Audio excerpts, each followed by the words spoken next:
It's Monday, November 23rd, and time for your Barbados Today morning news update. Residents of White Hill, St. Andrews say they are tired of the broken promises and are now demanding action to address their plight.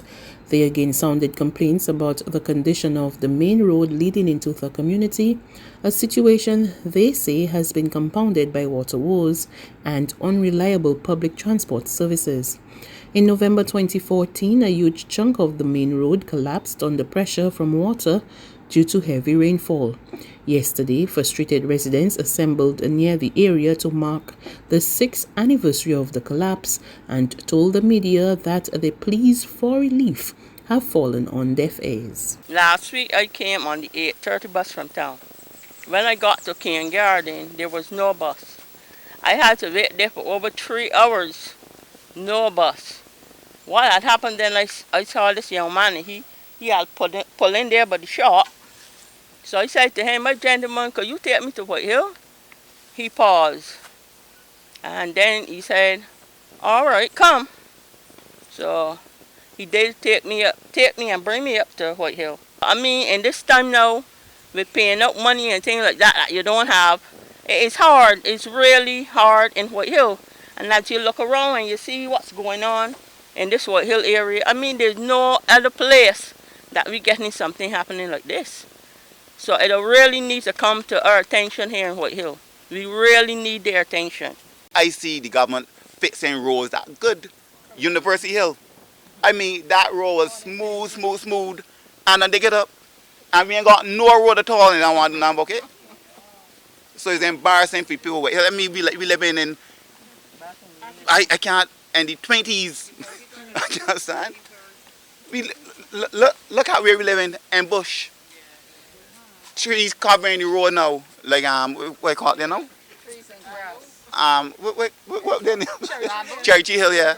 It's ridiculous. I mean, it's hurt me to see when they go out come out here, how the road is. I would like to know what hill was here from Summer Barn at 73. I can't get out. I'm walking with a stick. I can't get to my appointment because I can't get it through there. When the bus comes, it comes down, Bruce or down there, King Garden. Sometimes when I get there, the bus full up, it gone on the side of stand down there. Sometimes the same bus down there will bring me along back home. Because it won't make sense of going.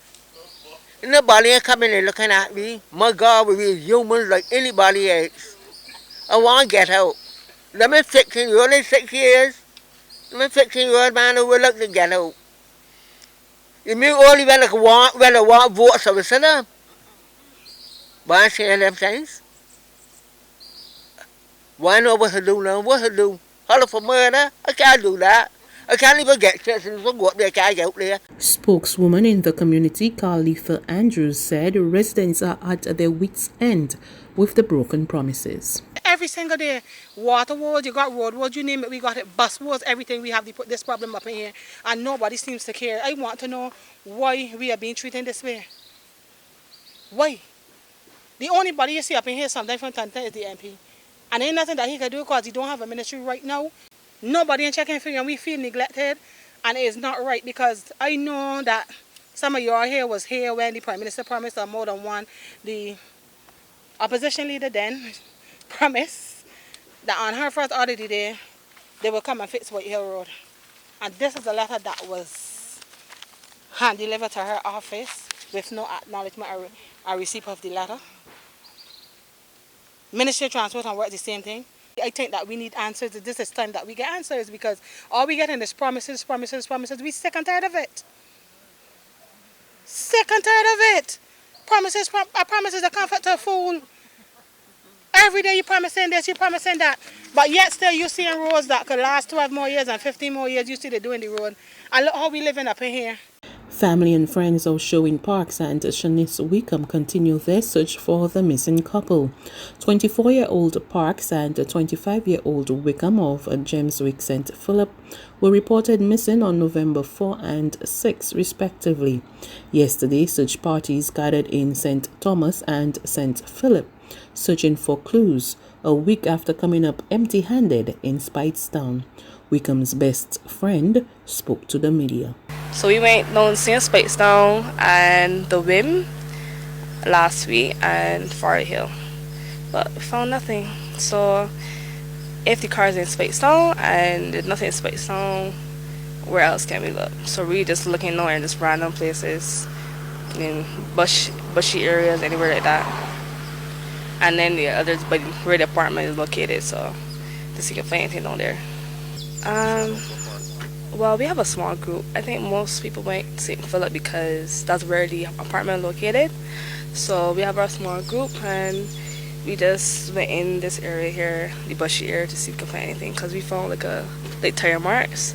So we just followed that track and then we just follow a trail going all the way down to the gully. Yeah, but nothing, no clue, nothing. The youth group of Ocean Acres Animal Sanctuary conducted a cleanup at Bath Beach, St. John yesterday to raise funds for their neutering program. Cat care manager at the sanctuary, Gail Hunt, spoke to the media about the initiative. Well, Ocean Acres has a youth group and the idea was that they wanted to raise money for their neutering program. They have a target figure in mind and doing the beach cleanup today is part of that. So they've asked persons to support them by coming out and also by sponsoring them. So we have sponsorship forms, so sponsoring a young person for cleaning up the beach. And that's basically the idea. It allows children basically to get into the environmental issues that are important to Barbados right now, becoming aware of the fact that we need to keep our beaches clean, our environment clean. It's entrepreneurship as well because they're raising funds for a worthy cause and also helps to promote animal welfare and it helps to promote spaying and neutering of animals as well. How many young persons do you have in the group? Well, counting, I would say at the moment we have probably around 30, but I can't say for definite. Karen might have a better idea. The lady who manages our youth mentor, she's not here today, so she would be able to probably give you a more accurate figure of the numbers, but we've got quite a few and we're hoping that some of the children that are here today will also sign up and join our I've got some membership forms, so I'm hoping to get some children today to join up the youth program as well. Meantime, Karen Whitaker, founder of the sanctuary, disclosed that the facility is full, but they intend to save and help as many cats and dogs as possible. We are absolutely full to capacity, beyond capacity. We've got them coming out of our pockets. We try so hard to squeeze them in, to take them, to do what we can. Even when we think we can't, we try. We find foster people who will take the dogs, etc., etc. We work tirelessly to get them adopted. So far this year we've adopted out to good homes 140 dogs, which is quite a lot since January.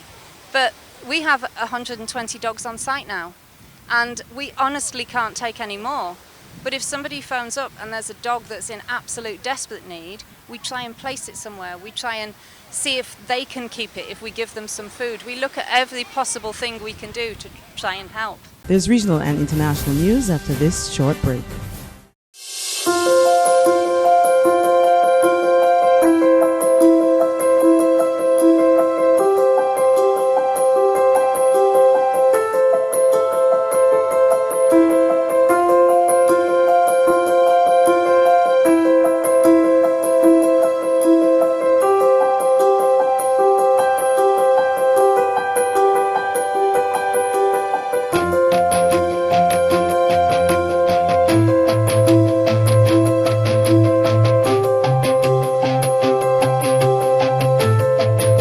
Barbados Today, news you can trust. To news from the region now, the Antigua and Barbuda government looks at strategic ways to boost the island's economic fortunes, which was hard hit by the onset of the COVID-19 pandemic.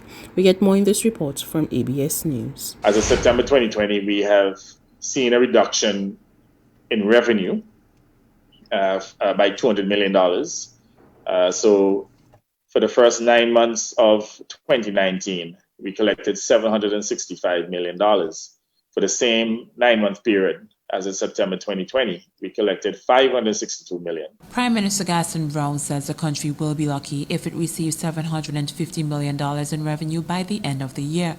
The Prime Minister says it was initially projected the country would receive over $1 billion in revenue, but the COVID-19 pandemic has changed that.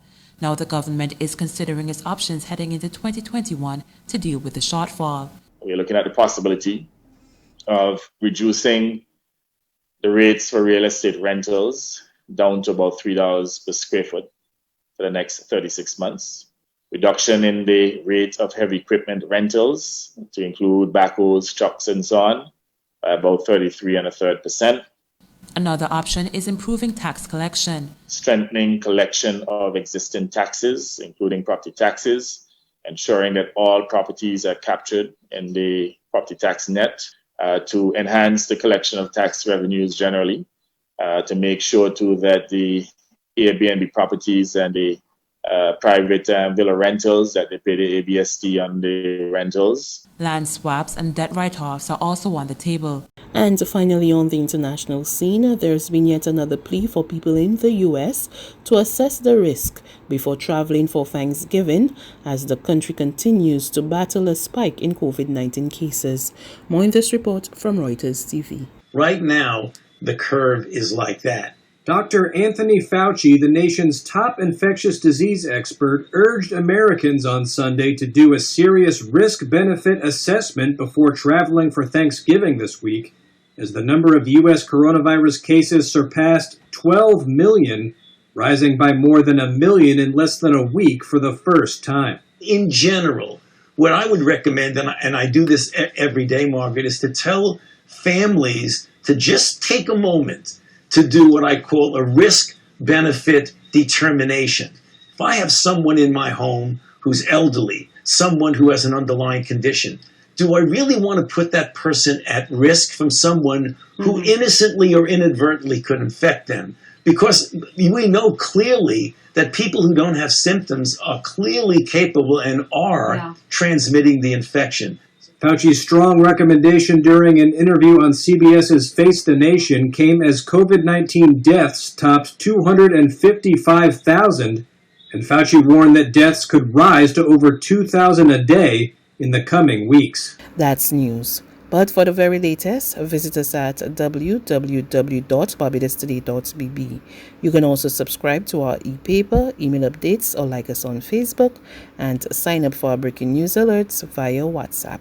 We're also on Izumi Media in bus terminals, as well as screenplay at supermarkets and gas stations near you.